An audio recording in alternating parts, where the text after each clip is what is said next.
I'm Little John. And I'm John. And together we're Papa and Son Garage.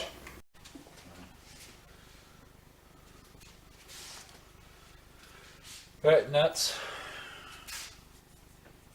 Pretty close to being a short block. Pistons are next. Pistons and rings. We'll do a quick tutorial on the rings and the pistons. So the cool thing about Subaru is they label their blocks for what's what. So you got 2, 4, and then 1 and 3. Okay. So if you're a 4-cylinder, it's obviously 1, 2, 3, 4. V8s have different firing orders, so we need to, as we go and do some of them V8s, we'll talk about that. But the way you, well, we'll just go on to doing rings, and then we'll talk about the installation of the pistons and where the crank needs to be sitting. We're in a good spot right now, so we can do number 2. We're going to go ahead and move the block over just a little bit.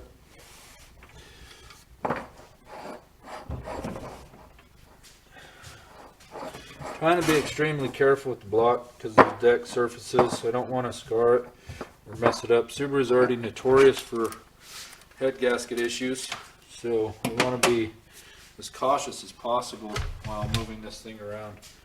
So piston, we'll just go ahead and, what cylinder was this, number 2?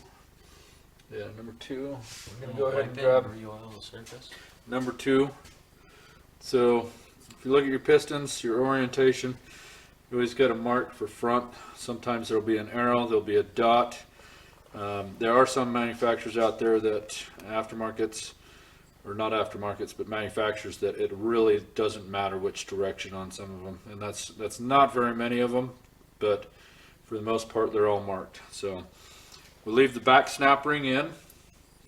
That's for your wrist pin. So we're going to drop the piston in, and then we'll get it all the way down. We'll have to make sure our rod's in nice and good positioning, and then when we go to put our wrist pin in, we want to make sure that rod's lined up good. So the other thing that I did kind of just fell on, and I just realized it, I'm going to have to rotate this block around, but I didn't lubricate the pins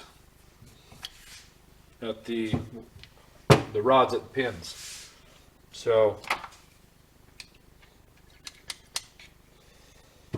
you always want to oil the rods up good where the pins are going to go through.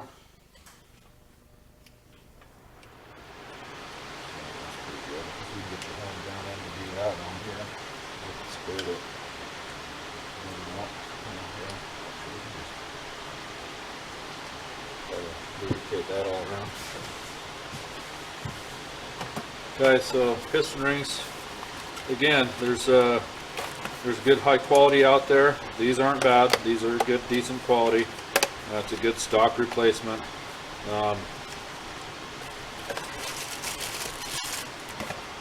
know, it's kind of one of those things. Send it. Just build it and send it.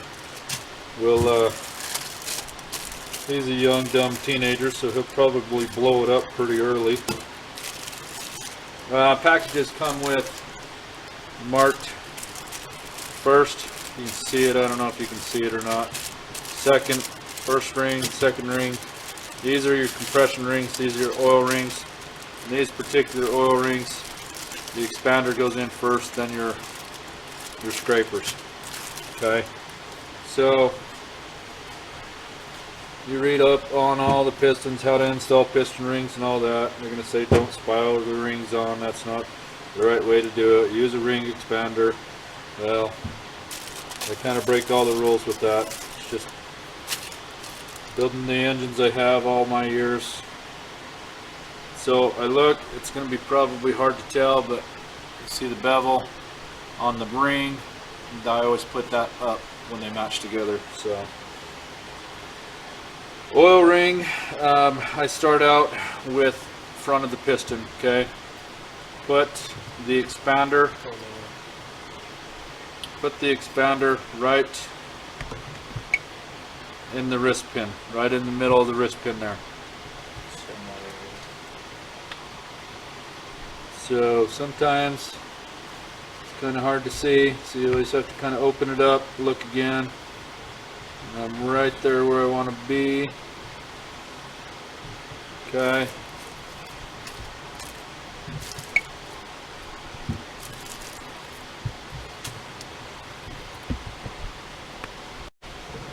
I'll back up a little bit here when you're doing rings. When this is a fresh build, you've bored your cylinders, you're getting ready to install rings, you always take all your rings and you put them inside the block, and you take a feeler gauge and you measure the ring gap.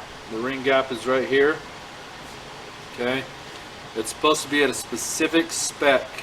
If your ring gap's too tight, it's going to create an issue. If it's too big, it's going to create an issue, so they want that right number. We only hone this out, so I know my ring back gap's going to be kind of big on this one, so it might use a pinch of oil. So on your oil rings, you need to stagger your oil rings. You don't want your end gap above your skirt. So the ideal is on the edge of the, I always call it the corner of the piston on these sides. So I put my ring in like so, spiral it around. I'm very cautious with pulling it over on this side.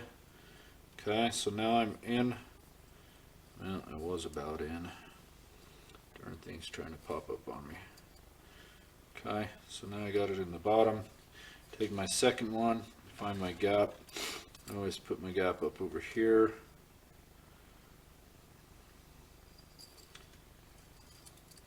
All the rings have to be staggered, every one of them, okay? So before I go assembly and take my ring calipers or compressors, I will double check all my ring gaps and make sure of that. Okay, so now you next go to your second ring. Now rings, you have to look. There's a right and a wrong side, you know, top and bottom. So if your rings didn't come with any paperwork, this one didn't, but else I'd show you. So any writing, any dot, any marking needs to be up, faced up on the piston. Okay. If it doesn't have any kind of writing or marking or anything, then it doesn't matter. Usually the piston's squared all the way around. So if we look at this, it has an inside bevel on the corner. The inside bevel, it's got to go down. So now I'm going to install the second ring. Your second rings, I always go to the back corners so that I'm not going above my oil ring end gaps. You want all your ring end gaps staggered.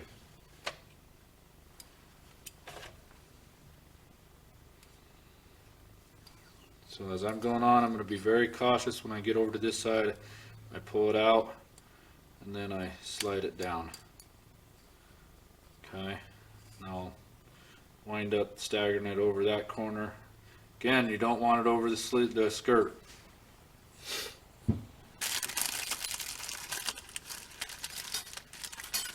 So number one, looking for them markings. Markings are on the top. So we start, stagger it on, slide it on, boom. Okay, rings are on. So one cylinder. Okay, then I'll find the compressor and we'll do one cylinder and then move on.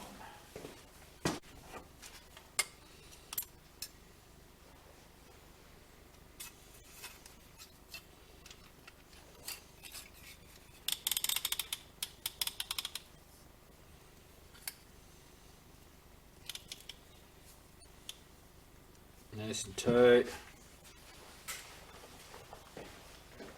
Particular ones give me some grief. It's been a minute.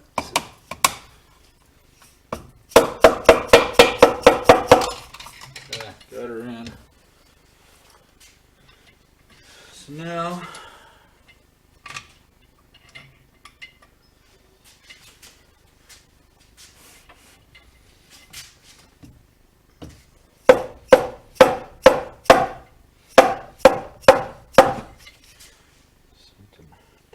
feel right.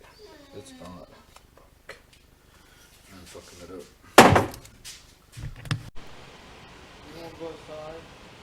Alright guys. So left off a little bit.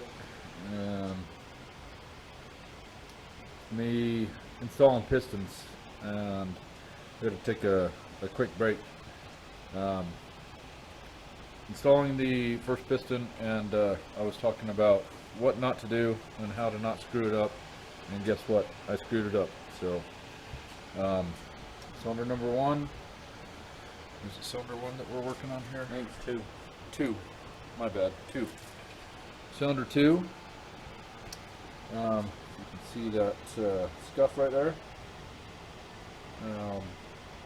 I have the ring, the oil ring, one of the expanders, or not the expander, but one of the rails, fold on me, and let's see this here. And what that means is it came out of the piston, kind of folded up along the side of the skirt. So, that being said, we are going to go ahead and tear this back down, and the engine is now going to get bored. So, kind of see the glare there where my finger is. The rule of thumb, you can run your finger and your fingernail have catch on a scratch in the cylinder wall. It needs to be bored. What we had before is we had pretty clean cylinder walls, just slightly big like I mentioned. It was going to probably use a pinch of oil, which we wasn't too awfully concerned about, but now kind of forced due to my mistake to go ahead and bore it. So we're gonna tear this down, split the block, and take the machine shop tomorrow, bore it out. Lucky for us, John's grandpa has a full machine shop in his garage, along with the father-in-law. So again, we kind of got lucky there on that side. The downfall for me is, you know, I do get the pistons at cost, but I can't make John pay for my mistake. It's not the right thing to do. So it's going to cost me $135. That one mistake is kind of a costly mistake. So if we didn't have the resources we did, your pistons would probably run you somewhere just for a good, you know, factory set or aftermarket, nothing high performance or anything like that, would run you probably in the $200 range with rings. And then the bore and hone would probably run you around another $200. So and then of course wash and clean and all that stuff. So lucky for us, we're able to do all this, and we have the resource, which is pretty cool. So we'll show you, we'll do a video when we take it up to the machine shop, and let you guys see what it's like for an engine to be bored, and the process of it being honed and all that stuff. Other than that, we'll continue another day. If you like what you see, hit like and subscribe, and turn on post notifications to get notified for upcoming videos.